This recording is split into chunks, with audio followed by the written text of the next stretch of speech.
What a day. What's going on, guys? It's Ricky with TechBud Solutions. Hope that you guys are all having an amazing Wednesday. Looks like we're getting some overnight market activities, but it really doesn't matter what happens overnight because the sentiment can completely change by the time the market opens tomorrow. So it looks like the NASDAQ market closed 1.5% in the green, and that was the biggest story of the day. From the open of right around 604 to 605 to the close of right around 611. Overall, from open to close, it was about a 1% gain. And then during the overnight hours, it was about a 0.23% drop. First off, let me just get to the news because this is what probably most of you are here for. Spain officially denies the White House statement claiming that it has agreed to cooperate with the U.S. military. So many of you guys might have heard that originally Spain said that no, we will not allow or nor cooperate with the U.S. military in the attacks against Iran. Then they've came back and said, I think we saw numerous reports that supposedly, yes, Spain has agreed to, after Trump's negotiations, to work with the U.S. Now they've had to reaffirm that the Spanish government's position on the war in the Middle East and the use of our bases has not changed, is what Spain is saying. And I think that's quite interesting because now it's showing that regardless of all the threats that Trump has made, Spain, as of now, still doesn't want to budge. I'm not here to agree or disagree. It doesn't matter what I think. Really doesn't matter what any of us think. It's all based off of how markets react and what is or isn't factored in. The part that I found to be pretty interesting is that markets were recovering because of what? Was it because things are getting better, less attacks are happening? Don't really understand the positive catalyst that drove the markets higher. And obviously, we don't know where the market is going to be going into the weekend. But the thing that I just want to remind you is that just like we saw from Monday's trading session into Tuesday's pre-market session, we'll see how we actually end up moving forward, right? Will markets hold at these elevated levels, trying to sustain these prices right around $6.10 per share and continue to creep up higher? Or are we going to break support and then begin to retrace back to lows of $595 to $600? I want to remind you, when overall markets begin to drop, then so will most likely the different tech companies that you're personally invested in. The part that really caught my attention was I wanted to ask that question of what stocks really went up today that might have overreacted. And the reason I like asking this question is, well, what if markets do begin to curl over and sell off? What are the opportunities that can clearly present themselves as potential shorts?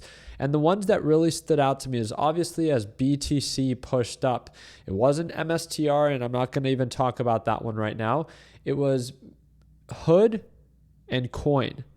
These were some of the biggest movers today that ripped up. Coinbase ripped up 14.5%. And believe it or not, Robinhood pushed up 8% and 1.99% during the aftermarket trading session because of Bitcoin's movement. It wasn't just because of the NASDAQ market, it was because of Bitcoin's movement. I want to remind you, these companies are trading higher today, not because fundamentally they're doing better, but they've now established that they are a proxy of how Bitcoin moves. When Bitcoin moves up, so does Robinhood.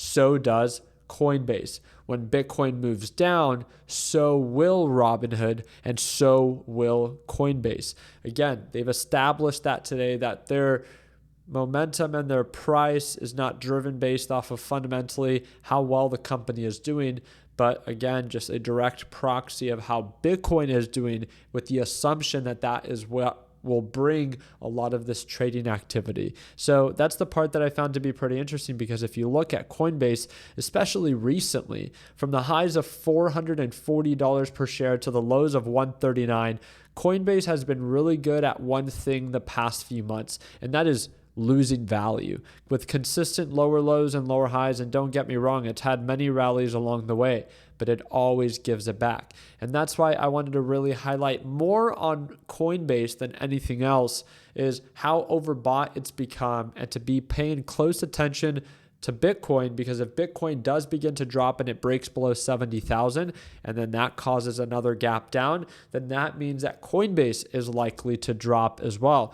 And that's the part that I'm excited to kind of test and really challenge myself to possibly put to the test with my LPP team. So 32% of downside is what Coinbase offers based off of the current levels and based off previous lows. Obviously, if Coinbase continues to go up, then obviously Coinbase can continue to go up. So that's definitely something that we want to take into consideration.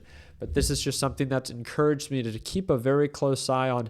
Maybe I've been focusing my attention on the wrong stock to short as Bitcoin has been falling, because Coinbase has been doing an amazing job selling off and losing a ton in value, over 50% in just the past few months based off of Bitcoin's sell-off. And again, at least recently, it looks like its sell-offs have been a little bit more active than MSTR. So again, I'll do my part in keeping you up to date. We'll see if we end up actually trading it tomorrow, depending on, if price action ends up supporting it. But I hope to see you for tomorrow's live trading session whenever you're ready to tune on in. It's the second link in the description down below. And again, if you have any questions, feel free to comment down below. Appreciate your time. Like always, let's make sure that we end the year on a green note. Take care, team.